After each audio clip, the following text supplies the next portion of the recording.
In this build and review, I'll be making the max version of the Queadluun Rau. This is from the Macross series and the movie Do You Remember Love?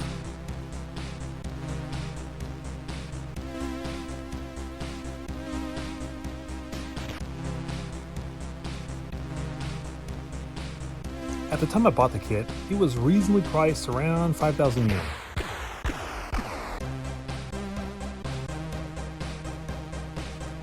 The kit comes with several package runners and water slides.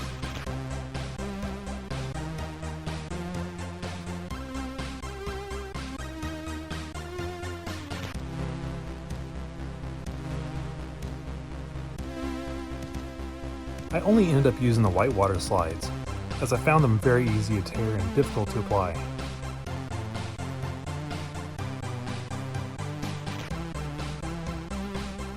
The runners came in a few main colors like blue and brown that match the kit's color pretty well.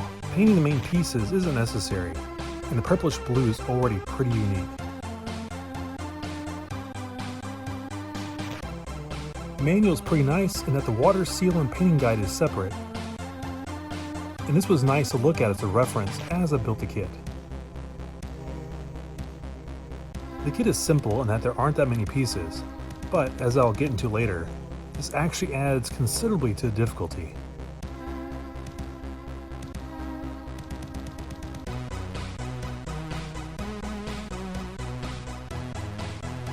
The gates are a standard affair, and you'll want to spend some extra time removing any gate marks.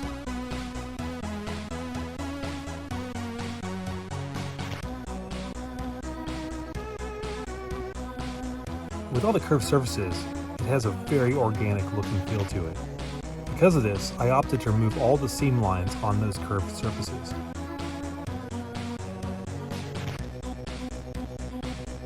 In the end, this ended up being quite a few, so you will see this as the build goes on. If you're new to seam line removal, this might be a good kit to learn on.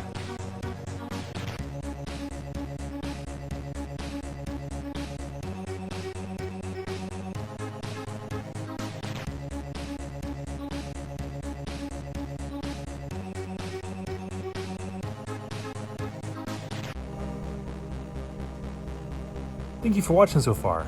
If you are enjoying this, it would mean a lot to me if you could like and subscribe. It helps my channel out a bunch and lets me know that these build reviews are helping people. Also, come join me over on Twitch. Everything you see here is from my previous streams. I use and teach all the methods that go over here and welcome any questions or tips of your own. Links to my stream and my other tutorials here on YouTube are found in the description. Thank you again! All the main parts are basically two main pieces which make out the shell, with some scaffolding in the middle. Some of these parts, like the legs, are pretty big, so I nipped open the joining peg holes to allow easier fits. Because of the scaffolding system, I did have trouble lining all the pegs, so take your time here.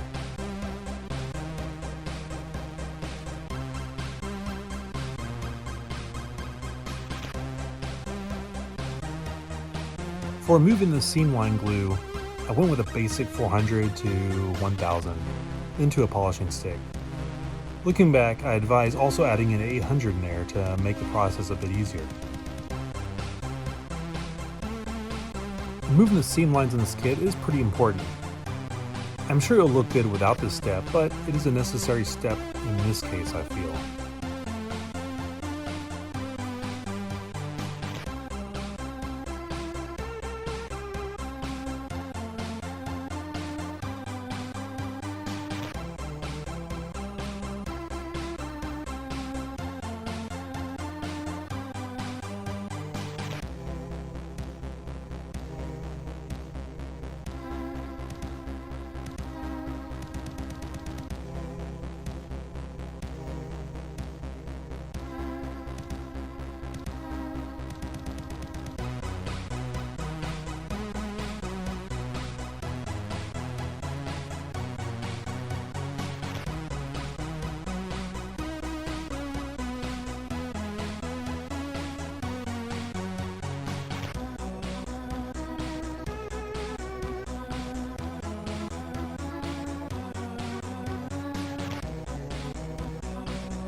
The arms and legs have a middle piece, as you can see here.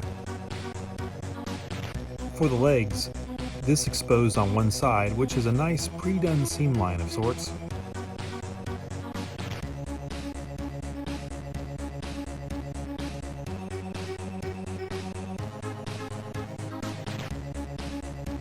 The lower leg does enclose the upper thigh part, so make sure to take care of any seam line removal on the upper part before assembling the lower section.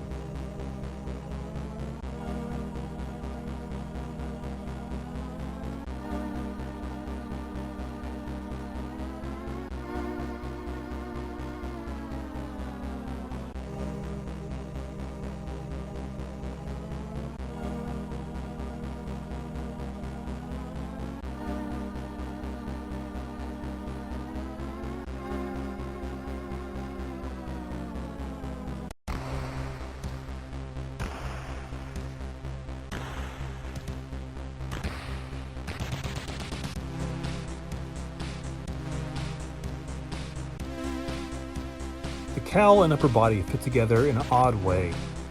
This is mostly just due to the kit's design and not anything wrong with the mold itself.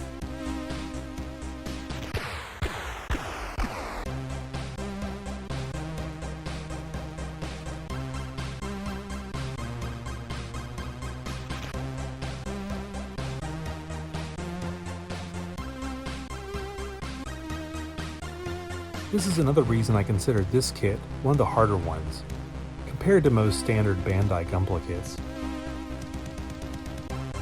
The kit came with black water slides for all these details, but since I found them easy to tear, I went with painting all the black areas by hand.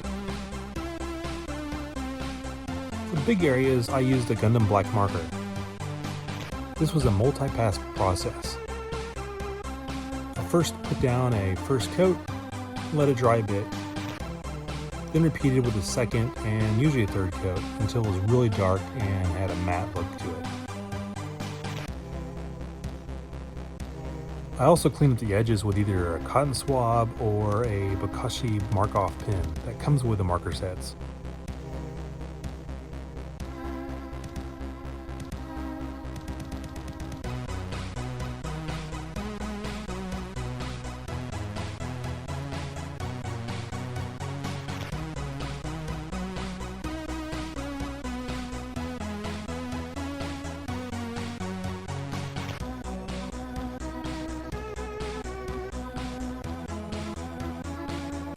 For the interior, I did a wash with panel liner. I did this by applying an excessive amount, then removed the excess while smearing it around. It gave the weird red runner color a darker used shade. Worth repeating, using markers does require multiple passes to get even dark shade. Also, cleaning up boundaries to get a consistent line is key to making this technique look good too.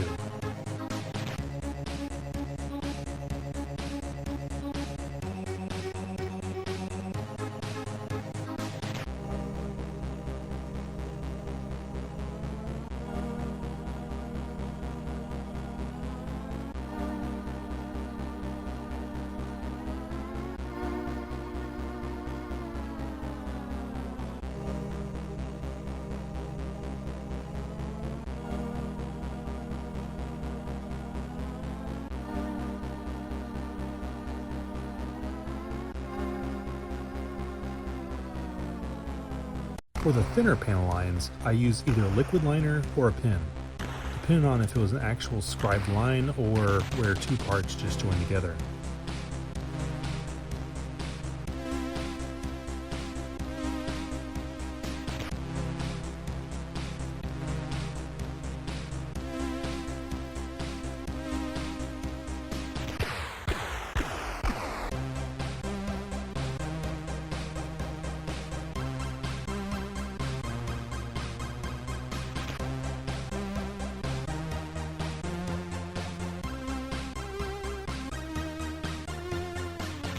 The elbows and fingers were pretty easy. I loosely removed seam lines where I could, and used markers again to paint in the dark details.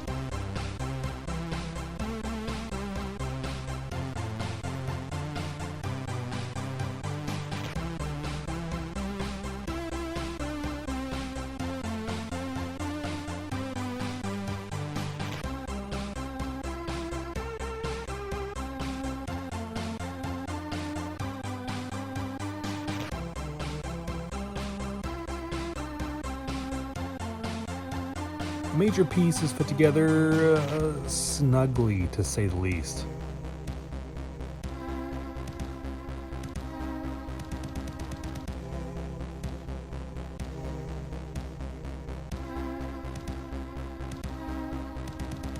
I had to do some extra sanding in places to get the things to fit together right. Another example, when put on the head, I discovered how the cow had to be glued together, as it also fell apart pretty easily.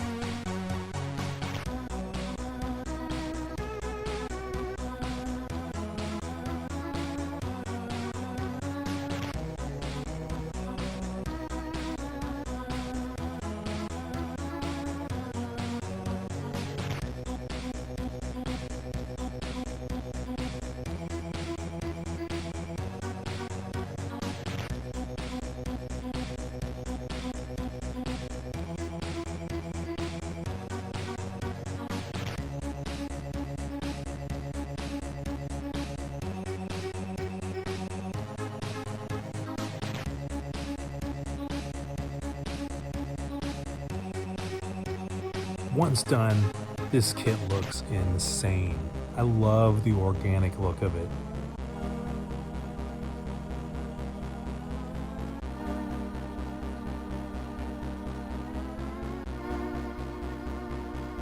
Thank you again for watching the build. Let me know in the comments if there's any requests for any builds you want to see.